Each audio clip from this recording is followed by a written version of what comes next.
ลิ้วเพลงธรรมถูกถ้อยคำเข้าถึงจิตใจ ฟังรายการวิทยุเสียงใสส่งถึงใจไปสู่ปลายนาสารธรรมน้อมนำมองพระศาสดาบอกผู้คนทั่วลาหันมาเข้าวัดฟังธรรมคลื่นเสียงนี้เป็นคลื่นธรรมะจากใจส่งถึงบ้านไกลบ้านไกลฟังได้สุขใจล้ำยามดึกดื่นค่ำคืนมีงานต้องทำเป็นคลื่นสารธรรมเน้นย้ำธรรมะเพื่อนใจเสียงคลื่นธรรมบอกหลักธรรมให้คลายความเหงาฟังเสียงธรรมะเบาเบาบอกเล่าถึงคนบ้านไกลสื่อธรรมะบอกลดละขอความนอบน้อมของเจ้าจงมีแด่พระรัตนตรัยเจ้าสามประการพระรัตนตรัยองค์ที่หนึ่งคือพระพุทธเจ้าพระรัตนตรัยองค์ที่สองคือพระธรรมเจ้าพระรัตนตรัยองค์ที่สามคือพระอริยสังฆเจ้าข้าพระพุทธเจ้าขอเคารพนอบน้อมกราบไหว้แทบไตรไวสาคุณพระรัตนตรัยเจ้าถึงสามประการโดยความเคารพสักการะเป็นอย่างยิ่งขอถวายความเคารพนอบน้อมแด่พระมหาเถรานุเถระเจ้าคณะพระสังฆาธิการครูบาอาจารย์ตลอดถึงพระภิกษุหนุ่มสามเณรน้อยจุตนจุองค์ขอเจริญพรศรัทธาญาติโยมนักศีลนักบุญผู้ที่กำลังรับฟังรายการทุกท่านต่อจากนี้ไปอัตมาภาพพระครูปริยัติกิจจาภิวัตรสำนักวัดพระสิงห์อำเภอเมืองจังหวัดเชียงใหม่ก็จะได้น้อมนำเอาสาระธรรมคติธรรมชาดกธรรมในตามพระพุทธศาสนามามอบเป็นธรรมบรรณาการอาหารใจคือกับท่านสาธุชนนักศีลนักบุญผู้ที่กำลังรับฟังรายการทุกท่านเพื่อที่จะก่อให้เกิดความรู้ความเข้าใจในทางที่ถูกต้องจะก่อให้เกิดมีสติมีปัญญาปารมีธรรมน้อมนำมาประพฤติปฏิบัติเมื่อได้น้อมนำเอาธรรมะคำสอนเป็นสารธรรมคติธรรมเป็นชาดกธรรมเหล่านั้นมาพินิจพิจารณามาประพฤติปฏิบัติก็จะก่อให้เกิดเป็นความสุขซึ่งจะเป็นความสุขเกิดเป็นความสุขตึงต่างกายอันเกิดจากการประพฤติปฏิบัติที่ถูกต้องและก็เป็นความสุขอันเป็นความสุขตั้งใจที่เกิดจากผลการประพฤติปฏิบัติที่ถูกต้องท่านสาธุชนทั้งหลายก่อนอื่นนั้น ก็ขออนุโมทนาในกุศลเจตนาตามคลื่นสถานีวิทยุคลื่นพระพุทธศาสนาแห่งนี้ภายใต้การนำของหลวงพ่อท่านเจ้าอาวาสผู้อำนวยการสถานีวิทยุเจ้าหน้าที่ทุกฝ่ายทุกแผนกที่ได้มีส่วนคือน้ำเสียงเรียงนาม ของครูบาอาจารย์ผู้จัดรายการได้ออกไปสู่ศรัทธาประชาชนนักศีลนักบุญผู้ที่มีจิตใจเลื่อมใสในทางพระพุทธศาสนาผู้มีจิตใจมั่นคงตรงต่อคุณพระรัตนตรัยผู้มีจิตใจในมีความต้องการที่จะศึกษาห้ำเฮียนฟังพระธรรมคำสอนก็ถือว่าตั้งคลื่นสถานีวิทยุเจ้าหน้าที่ทุกฝ่ายทุกแผนกเป็นสะพานบุญได้นำเอาน้ำเสียงเรียงนามของผู้จัดรายการของครูบาอาจารย์ได้ออกไปสู่ศรัทธาประชาชนทุกวันตั้งแต่เจ้ายันดึกแฟนรายการหรือผู้รับฟังแต่ละผู้แต่ละคนก็สามารถที่จะติดตามได้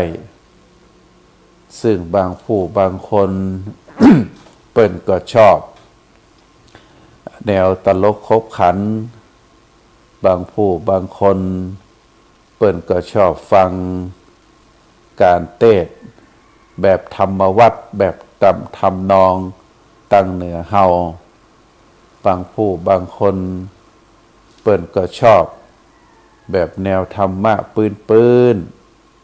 การสนทนาปราศัยการการจากันบางผู้บางคนเปิ้นก็ชอบธรรมะแนวปฏิบัติฟังแล้วจะได้น้อมนำมาประพฤติปฏิบัติบางผู้บางคนก็ชอบแนวธรรมะที่ลึกซึ้งที่ฟังแล้วได้สติได้ปัญญาได้หู้แก่นแท้ของพระธรรมคำสอนขององค์สมเด็จพระสัมมาสัมพุทธเจ้าก็มีหลากหลายในกลุ่มผู้ฟังธรรมเพราะฉะนั้น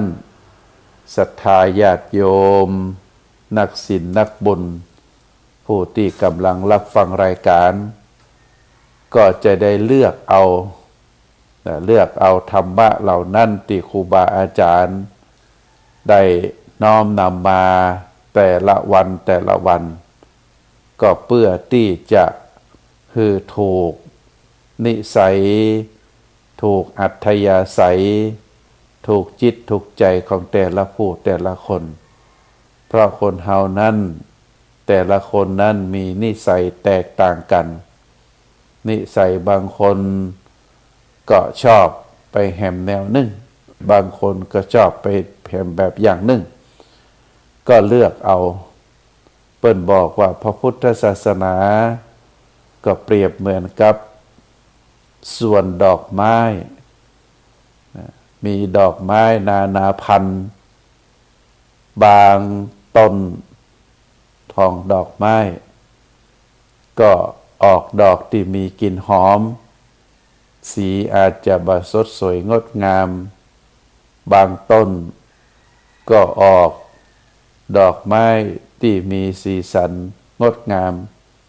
แต่กลิ่นบ่หอมบางต้นก็ออกดอกออกไม้อยู่เป็นดอกหญ้าดอกดินผู้ที่ต้องการก็จะต้องก้มไปเด็ดเอามาบางต้นก็ออกดอกออกผลในเสมอมนุษย์เฮาร่างคนเฮารูปร่างคนเฮาก็บ่สูงเกินไปบ่ต่ำเกินไปเฮาก็สามารถที่จะเก็บดอกไม้เหล่านั้นได้บางต้นก็เป็นต้นสูงออกดอกสูงเฮาต้องใจไม้ใจบันไดขึ้นเก็บใจไม้สอยเด็ดเอาเพื่อที่จะฮือได้ดอกไม้เหล่านั้นมาตามที่จะใจวัตถุประสงค์อาจจะเป็นบูชาพระ อาจจะเอาไปขาย อาจจะเอามาประดับตกแต่งก็แล้วแต่อันนี้ได้อูถึงลักษณะดอกไม้นานาพันธุ์ซึ่งเป็นสวนดอกไม้ขนาดใหญ่ที่เจ้าของสวนได้ปลูกไว้ได้หดน้ำหรือปล่อยไปตามธรรมชาติเมื่อออกดอกออกผลออกดอกมาผู้ที่ต้องการดอกไม้ก็จะเลือกเก็บเอาดอกที่ตัวเองต้องการจะเป็นดอกใหญ่ดอกน้อยดอกที่มีคงอยู่ได้เมินบาเหี่ยวบาเฉาได้หลายวันหรือดอกไม้ที่มีความเหี่ยวเฉาเวแต่มีกลิ่นหอมบางผู้บางคนบ่ได้เอาไปประดับแต่ต้องการเอาไปเป็นยุคเป็นยาอย่างอีเป็นต้นในพระพุทธศาสนาของเฮาก็เช่นเดียวกันธรรมะคำสอนของพระพุทธเจ้าท่านก็เปรียบเหมือนกับสวนดอกไม้มีหลากหลายประเภทธรรมะคำสอนบางประเภทก็เป็นธรรมะปื้นๆบางประเภทก็ต้องใช้เวลาศึกษาห้ำเพียรบางประเภทก็ต้องใช้สติปัญญาพิจารณาอย่างลึกซึ้งแล้วแต่นิสัยใจคอของแต่ละบุคคลที่มีความมุ่งมา่ปรารถนาที่จะเอาธรรมะเหล่านั้นมาใจซอยมาใจให้เป็นประโยชน์สำหรับตนเองสำหรับคนอื่น ก็ถือว่าเป็นแนวทางที่เฮาได้พบได้ปะตั้งแต่เฮาฮู้ความมาได้หันปู่ย่าตายายพ่อแม่ หมู่เฮาตันตั้งหลายได้เคารพนับถือได้ประพฤติปฏิบัติในสิ่งที่เป็นจารีตประเพณีในสิ่งที่เป็นวัฒนธรรมในสิ่งที่เป็นกองบุญกองกุศลได้ประพฤติปฏิบัติบำเพ็ญกันมาก็เมื่อมาถึงยุคเฮาก็พิจารณาดูสิ่งใดที่เป็นประโยชน์เฮาก็ประพฤติปฏิบัติประโยชน์ในที่นี้ก็คือประโยชน์ถึงตัวเฮาประโยชน์ถึงคนรอบข้างประโยชน์อันเกิดขึ้นจากการประพฤติปฏิบัติต่อสังคมประเทศชาติเฮาก็ถือว่าเป็นประโยชน์อันเกิดจากการประพฤติปฏิบัติตามหลักคำสอนของพระศาสนาอันนี้ก็เป็นเรื่องราวต่างๆเน้อศรัทธาญาติโยมเพราะฉะนั้นพระพุทธศาสนาเปรียบเหมือนกับสวนดอกไม้แล้วแต่คนจะเลือกเอาเฮาในฐานะที่เป็นบุคคลคนหนึ่งเฮาก็สามารถที่จะเลือกเอาพระธรรมคำสอนขององค์สมเด็จพระสัมมาสัมพุทธเจ้าได้น้อมนำมาประดับในจิตในใจประดับในสติปัญญาปารมีธรรมเกิดความรอบรู้แล้วก็เอามาประพฤติปฏิบัติก็จะก่อให้เกิดประโยชน์สำหรับตัวเราเองโดยเฉพาะประโยชน์ของธรรมะมีหลากหลายเมื่อโดยสรุปแล้วธรรมะทุกประเภทก็เป็นธรรมะที่จะทำให้เฮาต่างหลายเมื่อได้นำมาประพฤติปฏิบัติแล้วก็จะก่อให้เกิดเรียกว่าผลอันเกิดจากการประพฤติปฏิบัตินั้นคือพ้นจากความทุกข์คือละความชั่วประพฤติความดีแล้วก็ก่อให้เป็นความสุขเป็นความสุขอันเกิดจากการละการเว้นจากตัวเฮาจิตใจเฮาที่ถูกความโลภความโกรธความหลงเป็นไฟแห่งกิเลสเผาผลาญ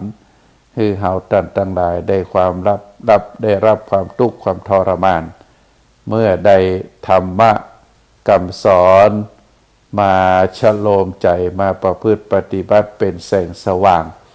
ก็คือเกิดความสุขความร่มเย็นในจิตในใจอันนี้คือเป้าประสงค์ของการน้อมนำเอาพระธรรมคำสอน มาประพฤติปฏิบัติตามที่กล่าวมาศรัทธาท่านสาธุชนทั้งหลายการศึกษาการห้ำเฮียนศาสตร์ทุกศาสตร์ที่อยู่ในโลกใบนี้มีมากมายเหลือเกินที่ได้กล่าวถึงสิ่งต่างๆที่เป็นความรู้เราเรียกว่าเป็นศาสตร์ในหลายๆศาสตร์นั้นบางศาสตร์ก็อยู่ไกลตัวบางศาสตร์บางความรู้ก็อยู่ไกลตัวเช่นในเรื่องจักรวาลดวงพระจันทร์ดวงอาทิตย์โลกอย่างอีเป็นต้นซึ่งก็อยู่ไกลบางทีบางครั้งเราก็บ่สามารถที่จะมองหันด้วยสายตาได้ศาสตร์บางศาสตร์ความรู้บางเรื่องก็เราเข้าไปเกี่ยวข้องในชีวิตประจำวันอาจจะเป็นปีละครั้งเดือนละครั้งหรือสัปดาห์ละครั้งนะก็มีหลายสิ่งหลายอย่างหรือบางทีก็เมินได้เข้าไปศึกษาได้เข้าไปรู้ ได้เข้าไปสนทนาปราศัยศึกษาห้ำเฮียนศาสตร์บางศาสตร์ความรู้บางเรื่องก็อยู่รอบข้างเฮาใจตึงวันอย่างเช่นเรื่องเข้าป่าอาหารน้ำดื่มสิ่งแวดล้อมที่อยู่ใกล้ตัวบ่ว่าจะเป็นที่อยู่อาศัยที่หลับที่นอนสิ่งของที่เฮาใจทุกวันก็ถือว่าเป็นความรู้ที่เกี่ยวข้องกับตัวเฮาศาสตร์บางศาสตร์ความรู้บางเรื่องก็อยู่ในตัวตนเฮาอยู่ในตัวในตนเฮาอันนี้เป็นเรื่องของความรู้ความเข้าใจที่เอามายกเอามาอู้ในตรงนี้ก็เพื่อที่จะเกิดคือความรู้กับท่านสาธุชนว่าบางครั้งเฮาศึกษาเรียนรู้ก็ในเรื่องที่ไกลนะไกลตัวเฮาบางทีก็ไกลหลายโยชน์หลายกิโลหลายร้อยกิโลบางศาสตร์บางเรื่องบางสิ่งก็อยู่ไกลตัวเฮาอยู่ประมาณหลายกิโล 2-3 กิโลก็ได้บางเรื่องบางอย่างความรู้บางอย่างก็อยู่ไกลตัวเฮาอาจจะเอื้อมถึงหันทุกวันบางเรื่องบางศาสตร์บางความรู้ก็อยู่ในตัวตนเฮาหันทุกวันแต่ว่าเฮาบ่ได้ใส่ใจอย่างอีก็มีเพราะฉะนั้น ในวันนี้ อาตมาภาพได้พบข้อความในหนังสือซึ่งก็เป็นหลักธรรมคำสอนในทางพระพุทธศาสนาได้หันแล้วได้อ่านแล้วก็หันว่ามีคุณมีประโยชน์ต่อท่านผู้ฟังต่อตัวอาตมาเองหันแล้วก็ประทับใจอ่านแล้วก็ประทับใจก็จะได้เอามาอู้มาจ๋ามานำเสนอให้ท่านสาธุชนได้พินิจพิจารณาดูโดยเฉพาะเกี่ยวกับตัวมนุษย์เฮาร่างกายมนุษย์เฮาร่างกายคนเฮาซึ่งเฮาในฐานะที่เป็นเจ้าของร่างกายก็ว่าได้เพราะตัวตนร่างกายนี้อยู่กับเฮาตลอดเวลาก็เป็นเรื่องความรู้ที่เฮาอาจจะยังบ่รู้หรือถ้ารู้แล้วก็เพื่อเป็นการทบทวนว่าสิ่งต่างหลายเหล่านี้ท ที่เป็นตัวเป็นตนของเฮานั่นประกอบไปด้วยเรื่องไออย่างพ่องท่านสาธุชนก็จะได้หู้ได้เข้าใจร่างกายของคนเฮานี้ถ้าแยกแยะออกไปเป็นส่วนประกอบแล้วเปิ้นบอกว่าร่างกายมนุษย์เฮานั้นประกอบไปด้วยธาตุ6ธาตุเฮาเคยได้ยินว่าธาตุ4แต่ข้อความตรงนี้เปิ้นบอกว่าประกอบไปด้วย6ธาตุอันได้แก่ธาตุดินธาตุน้ำธาตุลมธาตุไฟอากาศธาตุและก็วิญญาณธาตุกูเตือนนี่เฮาได้ยินก็ธาตุ4คือธาตุดินธาตุน้ำธาตุลมธาตุไฟใน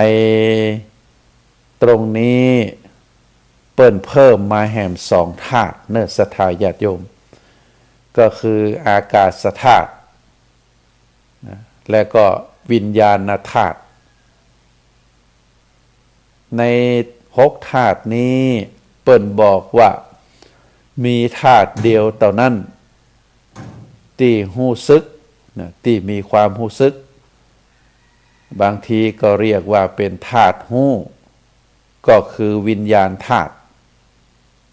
แหม5ธาตุก็คือธาตุดินธาตุน้ำธาตุลมธาตุไฟ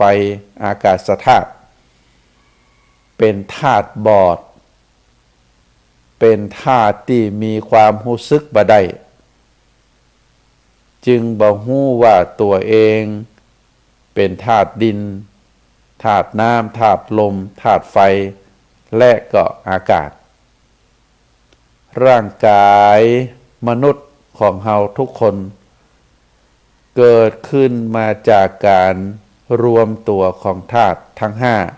5พร้อมกับมีจิตหรือวิญญาณธาตุ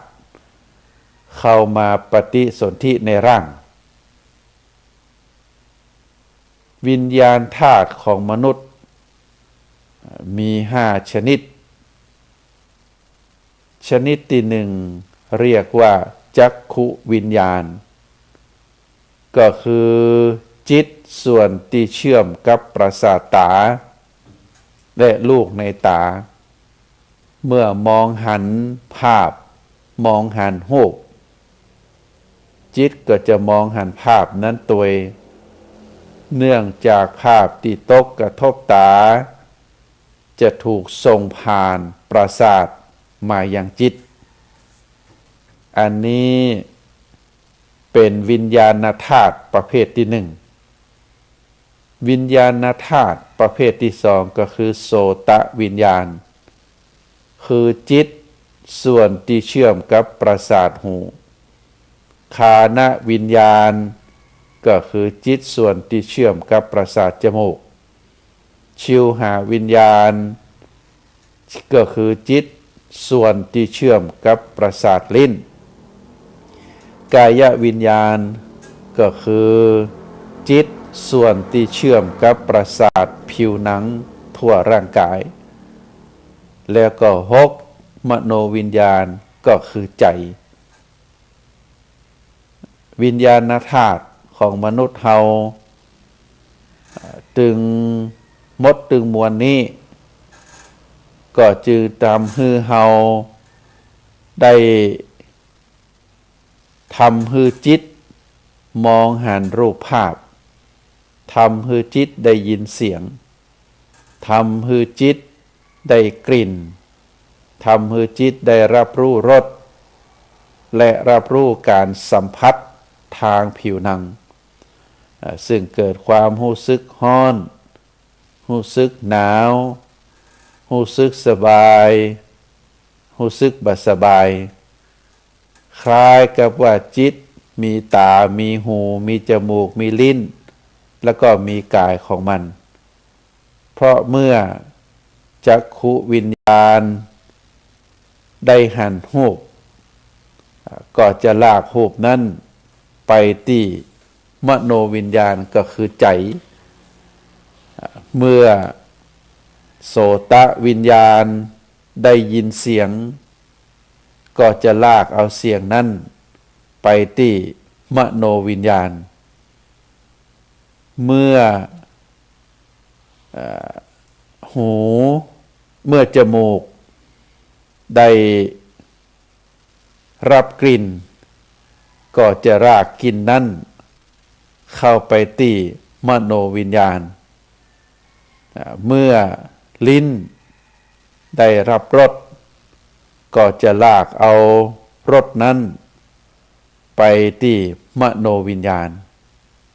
เมื่อร่างกายได้รับการสัมผัสในส่วนความร้อนความหนาวความสบายบ่สบายก็จะลากความรู้สึกที่เกิดจากการสัมผัสนั้นไปที่มโนวิญญาณก็คือใจอันนี้เป็นเรื่องของวิญญาณธาตุในส่วนของตัวเฮาเพราะฉะนั้นการสัมผัสนั้นก็จะถูกลากไปที่มโนวิญญาณตามที่กล่าวมาเพราะฉะนั้นตัวใจหรือมโนวิญญาณที่รับรู้สิ่งต่างๆที่เข้ามาทางตาทางหูทางจมูกทางลิ้นแล้วก็กายก็จะยึดเอารูปเอารสเอากลิ่นเอาเสียงเอาการสัมผัสต่างๆมาคิดมาปรุงแต่งต่อไปอย่างเช่นการมองหันรูปภาพที่สวยบ่สวยชัดบ่ชัดสังขารก็จะคิดจนเกิดอารมณ์พอใจบ่พอใจชอบบ่ชอบการได้ยินเสียงที่เป็นคำตำหนิคำชมก็จะเกิดอารมณ์ดีใจเสียใจการได้กลิ่นที่มีความหอมมีความเหม็นตามโดยเกิดอารมณ์พอใจบ่พอใจชอบใจบ่ชอบใจการได้รับรสจะเป็นรสหวานรสเค็มรสเปรี้ยวรสขมรสกลมกล่อมก็จะตามด้วยการอารมณ์พอใจบ่พอใจชอบบ่ชอบการได้รู้สึกสัมผัสว่าหนาวว่าร้อนว่าอ่อนว่าแข็งว่าละมุนละไมก็จะเกิดตามมาด้วยเรียกว่าเกิดอารมณ์พอใจบ่พอใจชอบใจบ่ชอบใจอย่างเป็นต้นเพราะฉะนั้นท่านสาธุชนทั้งหลายเฮาก็จะหันว่าสิ่งทั้งหลายทั้งมวลนี้ก็มีความเกิดขึ้นในจิตในใจของเฮาเป็นอย่างตลอดเวลาลักษณะ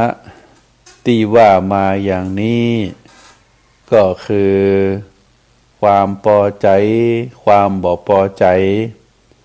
ความชอบความบ่ชอบความเกลียดความชังความฮักความบ่ฮักซึ่งก็เป็นปกติวิสัยของปุถุชนที่ยังละเลิกกิเลสบ่ได้ยังสลัดกิเลสออกจากจิตจากใจบ่ได้เป็นคนที่ยังมีกิเลสหนาที่ยังบ่ได้เป็นพระอริยบุคคลแต่ถ้าเป็นจิตเป็นใจของผู้ที่ฉลาดผู้ที่มีปัญญาก็จะหู้เต้าตันมโนวิญญาณก็คือใจก็จะเกิดความหู้ว่าใจเป็นเพียงภาวะธาตุบัจจัยตัวบัจจัยตนของเฮาเป็นเพียงวัตถุธาตุที่ต้องการที่ต้องสลายไปตามกาลเวลา บัดเตี้ยงเป็นทุกข์เป็นอนัตตาหรือกล่าวได้ว่ามโนวิญญาณหรือใจนั้นเป็นธาตุรู้ที่มีอยู่ประจำโลกนี้เป็นธาตุที่รับรู้ซึ่งมีอยู่ประจำในโลกนี้ใจที่มีปัญญาจะมีการสำรวมระวังจิตอยู่ตลอดเวลาดวงจิตดวงใจดวงใดใจดวงใดที่มีปัญญากำกับมีสติปัญญากำกับก็จะมีการสำรวมระวังจิตอยู่ตลอดเวลาจนหันจิตในจิตหันกายในกายหันเวทนาในเวทนาหันธรรมในธรรมจิตสงบจากความยึดมั่นถือมั่นว่ากายนี้เป็นของเฮาจิตสงบจากจิตนี้เป็นเฮาจิตสงบจากตาที่หันว่ารูปเป็นเฮาหันจิตสงบจากหูที่ได้ยินว่าเฮาได้ยินจิตสงบจากจมูกได้กลิ่นว่าเฮาได้กลิ่นจิตสงบจากลิ้นหูรสว่าเฮาหูรสจิตสงบจากกายสัมผัสถูกต้องว่าเฮาสัมผัสถูกต้องอันนี้เป็นลักษณะของจิตผู้ที่ได้รับการฝึกฝนผู้ที่รู้ตามความเป็นจริงผู้ที่มีปัญญารอบรู้ถึงสภาวะธรรมต่างๆก็จะกำหนดในจิตในใจได้ตามรู้ได้ตามลำลึกได้รู้สักแต่เพียงว่ารู้ได้หันก็สักแต่เพียงว่าได้หันได้ยินก็สักแต่เพียงว่าได้ยินได้รับรสก็สักแต่ว่าได้รับรสได้รับการสัมผัสก็สักแต่ว่าได้รับการสัมผัสความถูกต้องในร่างกายหู้ว่าอ่อนว่าแข็งว่าสบายบ่สบายว่าร้อนว่าหนาวอย่างอีเป็นต้น เพราะฉะนั้นท่านสาธุชนทั้งหลายเฮาตั้งหลายบางทีบางครั้งก็บ่ได้นึกถึงส่วนนี้เฮาก็ไปยึดมั่นถือมั่นบางทีบางครั้งตาได้หันรูปก็เอามายึดมาถือตามคนที่เป็นปุถุชนมีกิเลสรูปคนใดดีคนใดงามคนใดที่มีรูปร่างหน้าตาดีก็เข้าไปยึดไปถือซึ่งเฮาก็จะหันว่าวงการมายาดาราภาพยนตร์ก็จะเอารูปเอาร่างเป็นเกณฑ์ในส่วนของถ้าคนที่รู้ตามความเป็นจริงก็จะบ่ยึดบ่ถือเป็นลักษณะแบบนั้นบางผู้บางคนได้หันคนขี้ริ้วขี้เหร่คนพิกลพิการบางทีก็เกิดในคิดในใจว่าวันนี้เป็นวันอัปมงคลได้พบกับคนบดีมางามคนพิการอย่างอีเป็นต้นแต่ถ้าเฮาบ่เอาใจไปยึดมั่นถือมั่นหันก็สักแต่ว่าหันได้ยินก็สักแต่ว่าได้ยินได้รับรู้ถึงรสก็สักแต่ว่าได้รับรสการสัมผัสก็เช่นเดียวกันเพราะฉะนั้นในส่วนของ ตัวตนมนุษย์เฮานั้นขึ้นอยู่ว่าจิตใจของผู้ใดได้รับการฝึกฝนจิตใจของผู้ใดที่ได้รับการศึกษาเกิดปัญญาความรอบรู้ก็จะเข้าไปยึดมั่นถือมั่นตามที่กล่าวมาเพราะฉะนั้นสิ่งที่ทำให้คนเฮาเกิดก็คือจิตหลง ลงว่ามันคือเฮาสิ่งนั้นคือเฮาสิ่งนี้คือเฮาดังนั้นเฮาจะหันว่าหลังจากเกิดมาแล้วควรทำความรู้จักกับความจริงของธรรมชาติแล้วจิตจะบ่มาเกิดมาแก่มาเจ็บมาตายแฮมหมายความว่าถ้าจิตของผู้ใดที่ได้รู้ตามสภาพความเป็นจริงบ่ยึดมั่นบ่ถือมั่นบ่เข้าไป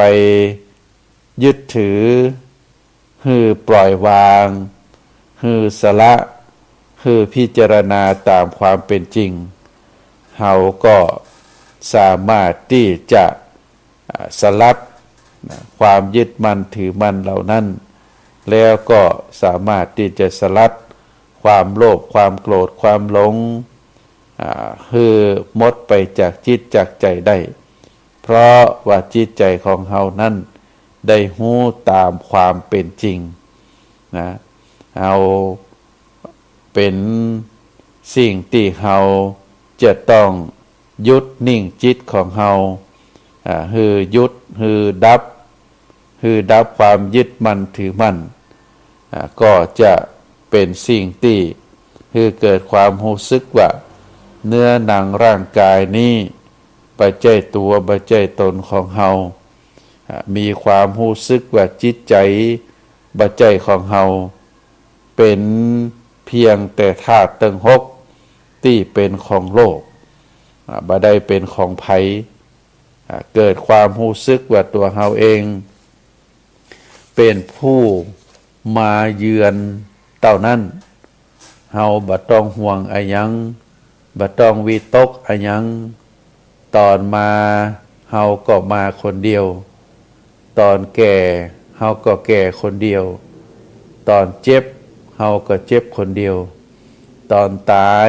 เฮาก็ตายคนเดียวแล้วก็ไปคนเดียวตายไปก็บ่ได้เอาอะหยังไปสักอย่างก็เหมือนกับตอนเฮามาซึ่งเฮามาแต่ตัวก็ไปแต่ตัวมีแต่บุญก็คือคุณงามความดีและก็บาปอกุศลหรือความชั่วเท่านั้นที่จะติดตามตัวเฮาไปถ้าเฮาสามารถชำระจิตใจ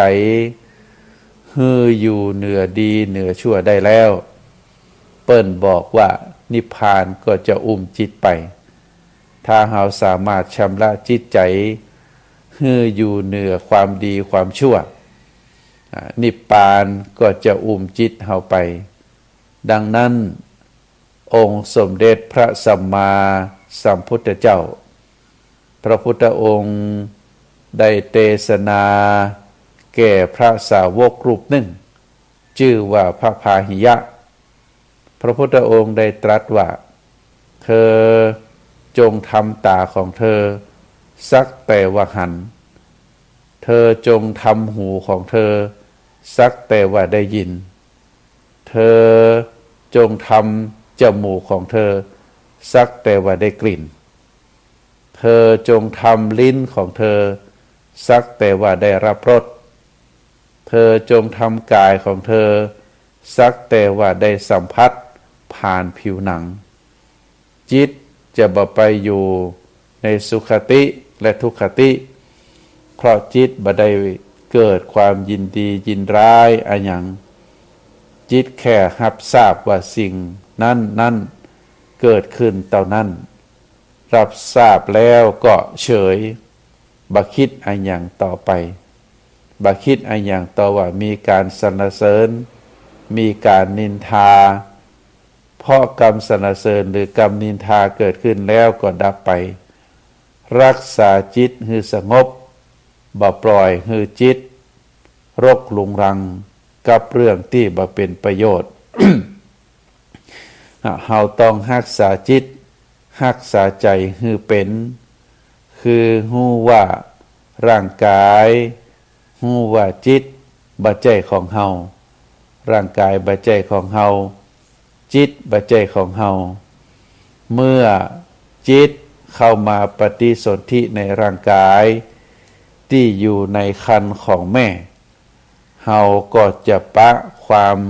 แก่ความเจ็บความตายซึ่งเป็นกฎธรรมชาติจิตมาอาศัยอยู่ในร่างกายนี้ชั่วคราวเท่านั้นบ่สามารถที่จะเอาร่างกายของเฮาไปได้บ่สามารถเอาร่างกายเป็นของเฮาได้เป็นของเฮาก็บ่ได้เป็นของไผก็บ่ได้เพราะร่างกายเป็นเพียงสภาวะธาตุที่มีอยู่ประจำโลกดิน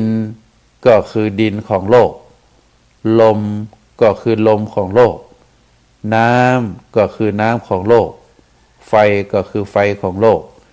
อากาศก็คืออากาศของโลกใจหรือมโนวิญญาณที่อยู่ในจิตซึ่งเป็นตัวหูก็เป็นธาตุหูของโลกเท่านั้นเพราะฉะนั้นท่านสาธุชนทั้งหลายหากจิตมีปัญญาเกิดจากการทำวิปัสสนาภาวนาจนสามารถรู้ความจริงของธรรมชาติแล้วจิตดวงนั้นก็จะปล่อยวางบ่เกิดความทุกข์บ่เกิดความเดือดร้อนเนื่องจากว่าตัวตนของใจนั้นได้ตายลงไปจึงบ่มีเฮาอยู่ในร่างกายนี้เป็นการตายก่อนที่จะตายแท้เรียกว่าเป็นการตายก่อนตายอันนี้เป็นธรรมะที่พระพุทธองค์ได้ทรงแสดงไว้ในการศึกษาห้ำเฮียนในตัวตนในชีวิตของคนเฮาเพราะฉะนั้นผู้ที่ตายก่อนตาย ถึงจะยังมีชีวิตอยู่จิตจะวางจากความเป็นตัวตนคือสามารถทำอะไรอย่างก็ได้แต่บ่มีเฮาบ่มีเขาบ่มีเฮาบ่มีตัวบ่มีตนตัวเฮาเป็นเพียงผู้กระทำเป็นเพียงแต่ผู้เดินได้นั่งได้นอนได้กลืนกินได้หันได้ได้ยินได้ยินก็เหมือนได้ยินบ่ใจเฮาหันบ่ใจเฮาได้ยินเป็นการใช้ชีวิตเป็นหลังเกิดมาแล้วเวลาตายก็จะตายจริงๆเปิ้นห้องว่าตายเป็นเพราะดวงจิตมองหันร่างกายเป็นโลกตามความเป็นจริงว่าร่างกายเป็นธาตุของโลกบ่ใจสัตว์ตัวตนบุคคลใดๆบ่ใจเฮาบ่ใจเขาอันนี้เป็นธรรมะที่พระพุทธองค์ได้สอนไว้สรุปแล้วสรุปได้ตามความเป็นจริงว่ามีร่างกายก็บ่มีเพราะเป็นธาตุบ่ใจร่างกายร่างกายเป็นเฮาก็บ่ใจเพราะร่างกายเป็นธาตุบ่ใจเป็นตัวเป็นตนของเฮา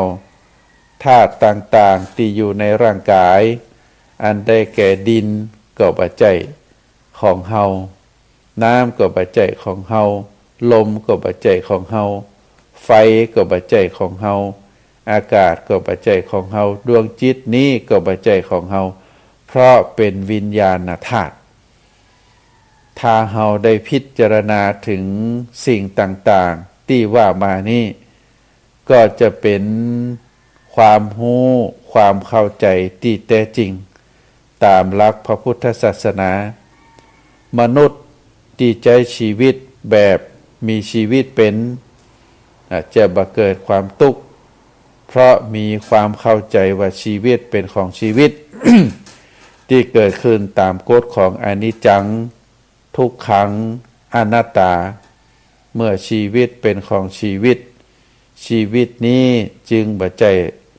ตัวตนของเฮาร่างกายก็จะต้องเสื่อมตามวัยคือแก่เจ็บแล้วก็ตาย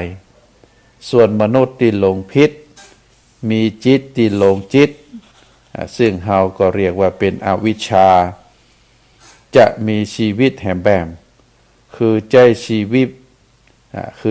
ตแบบประเป็นเพราะเข้าใจว่าร่างกายเป็นของเฮา ก็จึงทำให้เกิดความทุกลมหายใจเข้าออกทุกลมหายใจที่เข้าที่ออกเกิดความยึดมั่นถือมั่นสำคัญหมายกับทุกสิ่งทุกอย่างในร่างกายที่คิดว่าเป็นตัวเฮาดังนั้นก็ทำให้ผู้ที่ใจชีวิตแบบบ่เป็นจึงมีชีวิตที่มีความทุกข์ตลอดชีวิตเฮา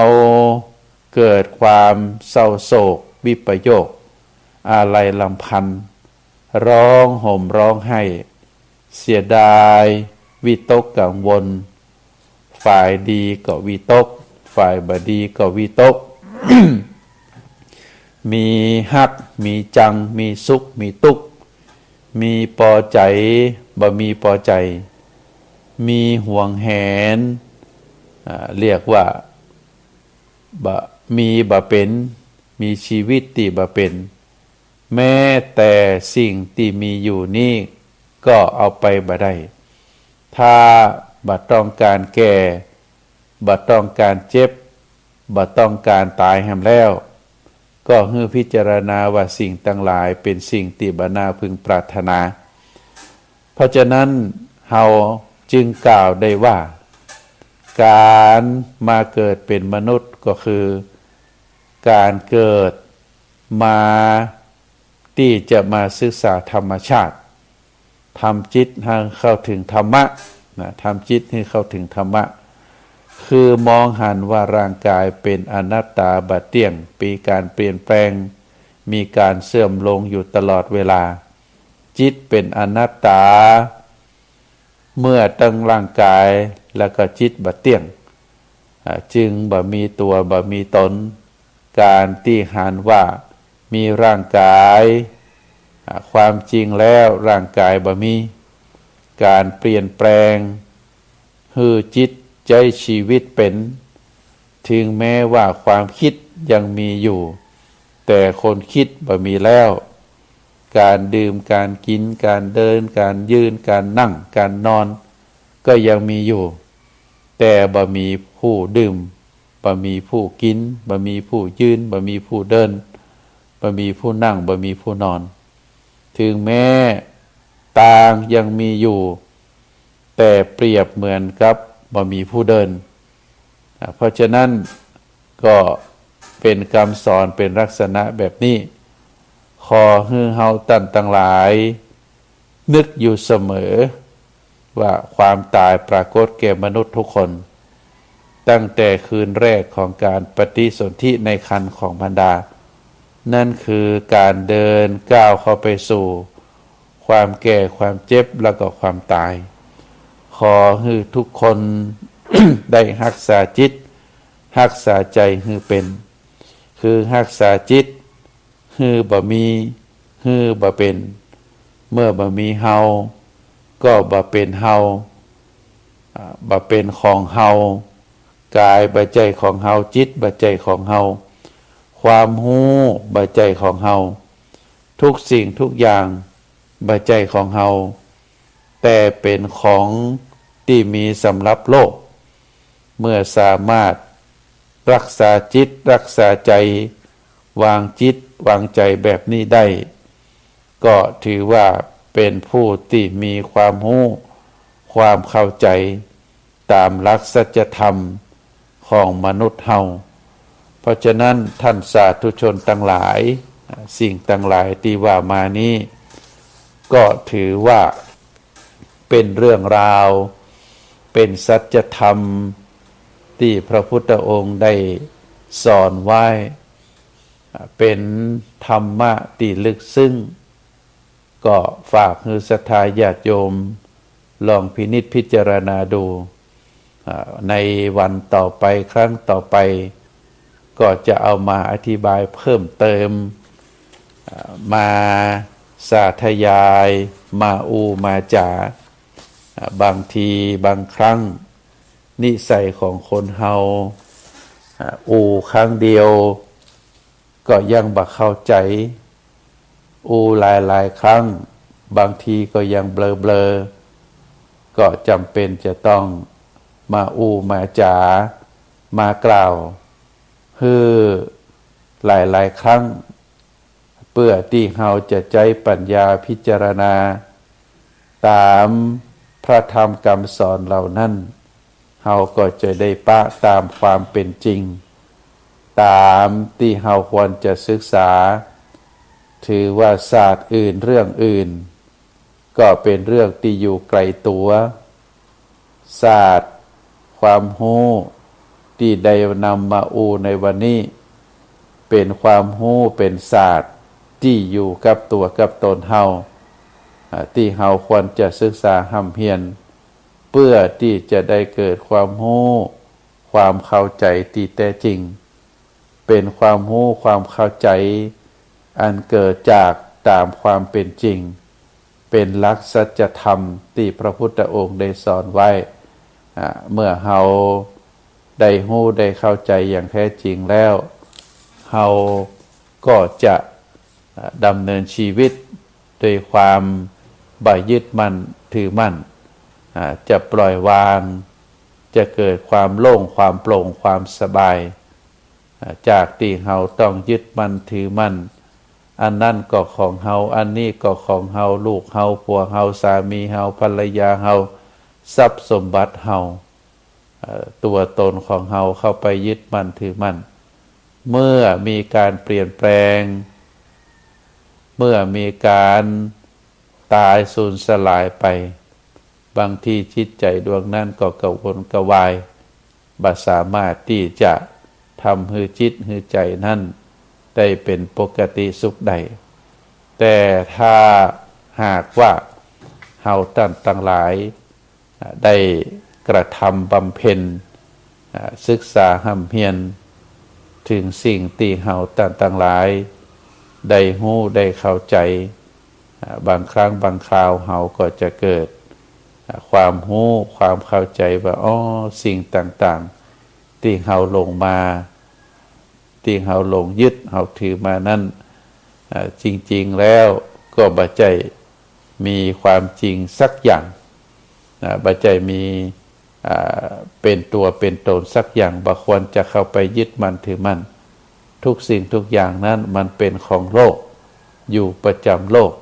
ดินอยู่ประจำโลกน้ำอยู่ประจำโลกเป็นของกูกับโลกนี้เพียงแต่เข้ามาเกาะกลุ่มเข้ามารวมตัวกันเป็นสิ่งสมมุติว่าอันนั้นคือนายนั่นนายนี่แต่จริงๆแล้วถ้าเราพิจารณาถึงความเป็นจริงแล้วก็บ่ใช่เป็นเรื่องที่เราควรจะเข้าไปยึดมั่นถือมั่นเป็นเรื่องที่เราควรจะปล่อยวางคือเป็นไปทำตามธรรมชาติคือทำคุณประโยชน์ต่อโลกต่อสังคมต่อคนรอบข้างก็จะถือว่าเป็นสิ่งที่ดีจิตใจของเราก็จะบ่ขุ่นมัวเพราะฉะนั้นในวันนี้อาตมาภาพก็ขอ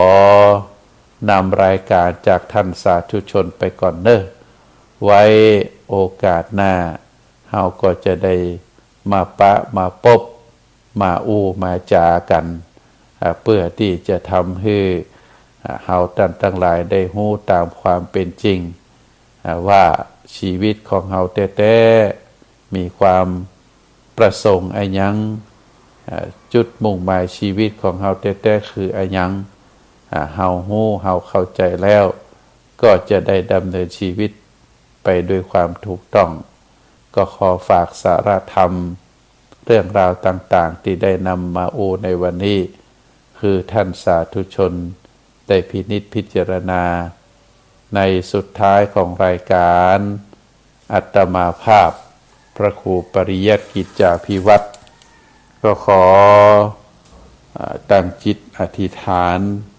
ขอให้คุณพระศรีรัตนตรัยคุณพระพุทธคุณพระธรรมคุณพระสงฆ์คุณปิตามารดาคุณครูบาอาจารย์คุณศีลคุณทานคุณบุญกุศลบุญกุศลบุญทั้งหลายได้รวมกันเป็นตบะเป็นเดชะเป็นพระปัจจัยอำนวยพรคือท่านสาธุชนนักศีลนักบุญทุกท่าน ขอให้มีความสุขมีความเจริญนิราคาแคล้วจากทุกโศกโรคภัยพยันตรายทั้งหลายทั้งมวลจงเจริญโดยจตุรพิธพรชัยมีอายุวรรณะสุขภละปฏิภาณธนสารธรรมสารสมบัติรุ่งเรืองด้วยราบยศสุขสรรเสริญจงทุกประการเทินขอเจริญพร พิธีเทว